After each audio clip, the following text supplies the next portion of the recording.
नमस्कार दोस्तों, मैं हूं पवन कुमार। स्वागत करता हूं आप सभी का अपने YouTube channel Surya computer official पे। दोस्तों उम्मीद करता हूं कि आप सभी लोग मस्त होंगे, स्वस्थ होंगे। तो चलिए दोस्तों, मैं आप सभी के बीच लेकर के आया हूं ट्रिपल सी के कुछ बहुत ही महत्वपूर्ण क्वेश्चन जो कि मार्च 18, 19, 20 में पूछे गए हैं। अभी जो हाल ही में एग्जाम हुए थे 18-19 मार्च 2025 में, इसमें पूछे गए हैं। तो चलिए मैं आप सभी को लेट न करते हुए ले चलता हूँ क्वेश्चनों की तरफ। बने रहिए हमारे चैनल पे, हमारे वीडियो को अंत तक देखिए, हमारे चैनल को लाइक करिए, शेयर करिए, सब्सक्राइब करिए। चलिए दोस्तों, मैं ले चलता हूँ आप सभी को क्वेश्चन की तरफ। चलिए दोस्तों, तो मैं ले चलता हूँ आप सभी को ट्रिपल सी के बहुत ही मोस्ट इम्पॉर्टेंट क्वेश्चंस की तरफ, जो ट्रिपल सी की परीक्षा 18, 19 और 20 मार्च को पूछे गए हैं। तो चलिए मैं लेट ना करते हुए ले चलता हूँ डायरेक्ट क्वेश्चन पे। तो हमारे स्क्रीन पे क्वेश्चन आ चुका है। दोस्तों मैं सबसे पहले आप लोगों को फुल फॉर्म्स के बारे में बताऊंगा जो कि बहुत ज़्यादा ही पूछे गए हैं 3 दिनों के एग्ज़ाम में। जो हमारे पास 15 से 16 अभी फुल फॉर्म मिलेंगे। जो हमारे सबसे स्क्रीन पे सबसे पहला क्वेश्चन देखने को मिल रहा है, ओपीएस का पूरा नाम। तो दोस्तों अगर ओपीएस की बात करें तो ओपीएस का पूरा नाम होता है ओपन प्लगेबल स्पेसिफिकेशन। तो हमारा इसका करेक्ट आंसर हो जाएगा पहला। आप लोगों से मैं रिक्वेस्ट करूंगा दोस्तों कि इन सब क्वेश्चनों के आप सब नोट करिएगा और पढ़िएगा, क्योंकि ये आने वाले नेक्स्ट एग्ज़ाम में भी पूछे जाएंगे। अगला क्वेश्चन दोस्तों, डबल आयन का पूरा नाम। तो डबल आयन की बात करें तो डबल आयन का पूरा नाम दोस्तों होता है यूजर आइडेंटिफिकेशन नंबर। मैं यहाँ पे इसके बारे में कुछ लिखा हूँ, आप लोग देख सकते हैं। नीचे दिया है कि यह 8 अंकों का होता है। इससे यह पता चलता है कि वित्तीय संस्था ने कोई विशेष कार्ड जारी किया है, मतलब ये फाइनेंशियल से रिलेटिव है। ये 8 अंकों का ये नंबर होता है, ये याद रखिएगा आप लोग। अगला क्वेश्चन पे चलेंगे हम लोग दोस्तों। एसक्यूएल का पूरा नाम पूछा है। तो एसक्यूएल एक लैंग्वेज है कंप्यूटर में, जिससे हम लोग बातचीत वगैरह करने के लिए करते हैं। तो एसक्यूएल की बात करें तो स्ट्रक्चर्ड क्वेरी लैंग्वेज होता है इसका पूरा नाम। तो इसका करेक्ट आंसर हो जाएगा दोस्तों डी, यानी कि ये वाला। इसमें नीचे लिखा हो कि इस भाषा का प्रयोग बातचीत करने के लिए किया जाता है। अगले क्वेश्चन की तरफ चलेंगे दोस्तों। ईपीएफ का पूरा नाम पूछा हुआ है। तो ईपीएफ की बात करें तो ईपीएफ का पूरा नाम होता है दोस्तों, इसमें करेक्ट आंसर इसका हो जाएगा एम्प्लॉयज़ प्रोविडेंट फंड, यानी कि ये पूरा नाम होता है एम्प्लॉयज़ प्रोविडेंट फंड। इसको कब लागू किया गया था? 1952 में। तो इसका करेक्ट आंसर हो जाएगा दोस्तों तीसरा, यानी कि ये वाला। हम लोग चलेंगे अगले क्वेश्चन की तरफ। इसका करेक्ट आंसर हो जाएगा तीसरा, यानी कि ये वाला। अगला क्वेश्चन दिया है दोस्तों वैन, VAN। वैन का मतलब अगर देखा जाए तो वैन का जो पूरा नाम होता है वैल्यू एडेड नेटवर्क, यानी कि इसका करेक्ट आंसर हो जाएगा दोस्तों पहला, यानी कि वैल्यू एडेड नेटवर्क। ये करेक्ट आंसर हो जाएगा। अगले क्वेश्चन पे चलेंगे हम लोग। एनटी का पूरा नाम दोस्तों दिया है। तो एनटी का मतलब होता है न्यू टेक्नोलॉजी, नया तकनीकी जिसको बोला जाता है। तो इसका करेक्ट आंसर हो जाएगा दोस्तों चौथा, यानी कि ये वाला। नेक्स्ट क्वेश्चन पे चलेंगे। ये दोस्तों दिया है सारथी। देखिए बार बार पूछता है क्वेश्चन, अक्सर बच्चे बताते रहते हैं तो सर ये सारथी क्या होता है। तो सारथी दोस्तों रेलवे से जुड़ा हुआ है। जिस तरह से IRCTC है उसी तरह से सारथी भी होता है। IRCTC मतलब Indian railway catering tourism and corporation, जिसको 3 अगस्त 2002 को लॉन्च किया गया था। उसी तरह से ये सारथी भी है। तो सारथी की अगर बात करें तो सारथी का पूरा नाम होता है दोस्तों सैंरिड advance application rail travel health and information, ये इसका पूरा नाम होता है। तो इसका दोस्तों करेक्ट आंसर हो जाएगा पहला। अगले क्वेश्चन पे हम लोग चलेंगे। तो अगले क्वेश्चन दिया हुआ है दोस्तों 8वां EOQ की अगर बात करें तो इसका करेक्ट आंसर हो जाएगा दोस्तों इकोनॉमिक ऑर्डर क्वांटिटी। मैं जितने सारे क्वेश्चन बता रहा हूँ दोस्तों, इन सबको बहुत ही ध्यान से देखिएगा और इस सबको नोट करिएगा। ये फिक्स है कि अगले एग्जाम में भी पूछेगा, क्योंकि ये कुछ नए शॉर्टकट्स हैं जो कि हर बार से बिल्कुल इस बार अलग पूछे गए हैं। तो इन सबको याद रखिएगा आप लोग। अगला क्वेश्चन दोस्तों दिया है कि डबल OP का पूरा नाम। तो डबल OP का अगर बात करें तो इसका करेक्ट आंसर हो जाएगा पहला, ऑब्जेक्ट ओरिएंटेड प्रोग्रामिंग। तो इसका करेक्ट आंसर हो जाएगा पहला, object oriented programming. Next question की तरफ चलेंगे हम लोग। तो आईपीएफएस का पूरा नाम पूछा है दोस्तों। तो आईपीएफएस का पूरा नाम होता है इंटर प्लानेटरी फाइल सिस्टम। तो इसका करेक्ट आंसर हो जाएगा दूसरा, यानी कि बी वाला। अब आप देख सकते हैं स्क्रीन पे। अगले क्वेश्चन पे चलेंगे, हम ज़्यादा लेट नहीं करेंगे क्योंकि ज़्यादा क्वेश्चन अटेम्प्ट कराने हैं। तो अगला क्वेश्चन दोस्तों दिया है कि SLS का फुल नेम। तो SLS का पूरा नाम होता है दोस्तों सिलेक्टिव लेजर सैनिटरिंग, यानी कि इसका करेक्ट आंसर हो जाएगा पहला। अगले क्वेश्चन पे चलेंगे। तो दोस्तों अगला क्वेश्चन हमारा दिया हुआ है UUCP, यानी कि UUCP। तो एक प्रकार का ये प्रोग्रामिंग होता है। इसका करेक्ट आंसर हो जाएगा Unix to Unix copy program, यानी कि करेक्ट आंसर हो जाएगा दूसरा। बहुत ही इंपॉर्टेंट क्वेश्चन है, इन सबको आप लोग नोट करिएगा और याद करिएगा क्योंकि आने वाले एग्जाम में पूछे जाएंगे। अगला क्वेश्चन दिया दोस्तों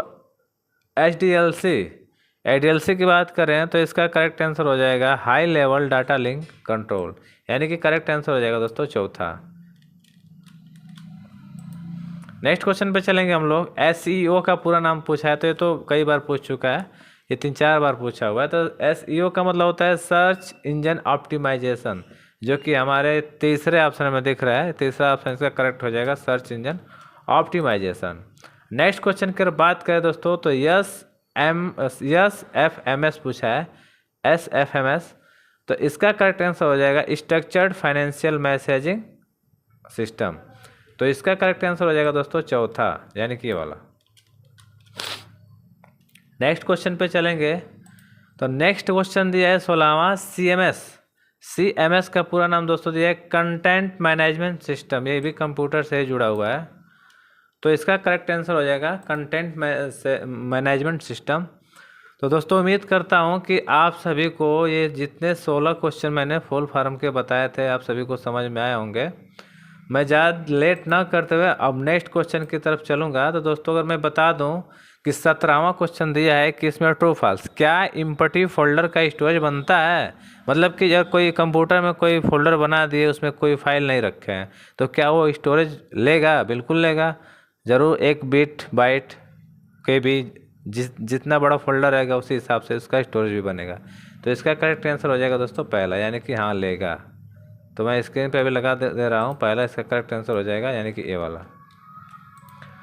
अगला क्वेश्चन दिया है कि एक्सेल में सेल किससे मिल करके बना होता है? दोस्तों देखिए ये क्वेश्चन अधिकतर लड़के गलत करते हैं। अधिकतर लोग लगाते हैं रो और एंड कॉलम, या फिर लगा देंगे यहाँ पे दिया हुआ है कॉलम और रो, तीसरा ऑप्शन दिया ए और बी। तो अधिकतर लोग रो और कॉलम लगाते हैं क्योंकि रो और कॉलम कहना बहुत आसान है, पहले रो आ जाता है फिर कॉलम, या फिर ए बी लगा देंगे कि भाई दोनों तो सेम ही लग रहा है।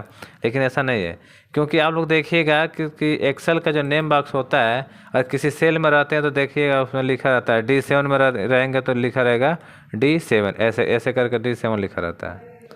तो D7, तो दोस्तों आप देख सकते हैं इसमें सबसे पहले क्या आ रहा है D, यानी कि D कॉलम, यानी कि कॉलम की पहचान अल्फ़ाबेट में होती है। तो सबसे पहले आ रहा है कॉलम, उसके बाद आ रहा है रो। तो इस हिसाब से अगर देखा जाए दोस्तों तो इस हिसाब से हो जाएगा हमारा करेक्ट आंसर इसमें कॉलम और रो, यानी कि बी वाला, ये वाला आंसर हो गया इसका। तो इसका करेक्ट आंसर हो जाएगा दोस्तों, देखिए तो कुछ मिस्टेक हो गया, सॉरी। इसका करेक्ट आंसर की बात करें तो इसका करेक्ट आंसर हो जाएगा कॉलम एंड रो, यानी कि ये वाला बी वाला। अगले क्वेश्चन, नेक्स्ट क्वेश्चन पे चलेंगे। तो नेक्स्ट क्वेश्चन दिया है कि कौन सी कुंजी A1 सेल में ले जाती है? अगर आप एक्सेल के किसी भी सेल में कार्य कर रहे हैं, अगर आपको डायरेक्ट A1 सेल में ले जाना है, यानी कि पहले सेल में ले जाना है, तो उसके लिए हम लोग शॉर्टकट दबाते हैं दोस्तों Ctrl+Home, यानी कि ऑप्शन पहला। आप लोग स्क्रीन पे देख रहे होंगे, इसका करेक्ट आंसर हो जाएगा पहला।